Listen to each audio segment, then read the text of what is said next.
Epstein പ്രതി ട്രംപിനെ പോലെയുള്ള ഭീകരനെ തീർക്കാതെ ലോക സമാധാനമുണ്ടാവില്ല. Benjamin Netanyahu. അയാൾ ചത്തു, അയാളുടെ വീട് തകർത്തു, അങ്ങോട്ട് ആരെയും കടത്തിവിടുന്നില്ല. ട്രംപിന് ആദ്യമേ അരവട്ട് തോന്നുമായിരുന്നു, ഇപ്പോൾ മുഴുവട്ടായി. ലോകത്തെ ഏറ്റവും കൂടുതൽ യുദ്ധങ്ങൾ ഉണ്ടാക്കിയത് അമേരിക്ക തന്നെയാണ്.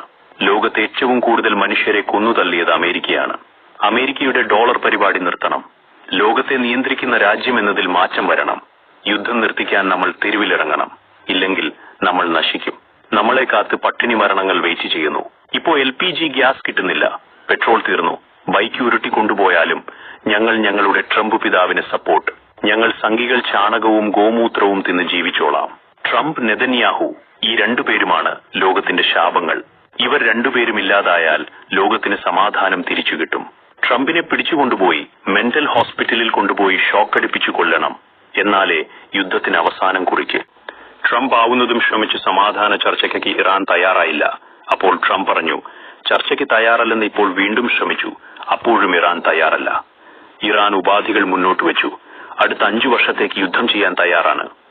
ഒരിക്കൽ അമേരിക്കയുടെ ചർച്ചയ്ക്കില്ലെന്ന്. അപ്പോൾ ട്രംപ് പറയുന്നു ചർച്ചയ്ക്കില്ലെന്ന്. ട്രംപിന് എന്തു വില? ഉണക്ക ചാണകത്തിന് നല്ല വിലയുണ്ട്. അതിന്റെ വില പോലും ട്രംപിനില്ല. ടിഷ്യൂ കടലാസിൽ ചന്തി കഴുകുന്ന ട്രംപിനെ എവിടെ വിലയും വൃത്തിയും മാനവും മര്യാദയും ഉണ്ടാവുന്നത്? ഇറാൻ കൈവിട്ട കളി കളിക്കാം. അതിനുള്ള ചാൻസ് ഉണ്ട്. ഒരുപക്ഷെ ഇറാന്റെ ഹോർമൂസ് കടലിടുക്ക് ബലമായി തുറന്നാൽ ഇറാൻ ഒരുപക്ഷെ മിഡിൽ ഈസ്റ്റിലെ എണ്ണ ഉൽപാദന കേന്ദ്രങ്ങൾ ഒരു ദയയും ദാക്ഷിണ്യവും ഇല്ലാത്ത രീതിയിൽ ആക്രമിക്കും.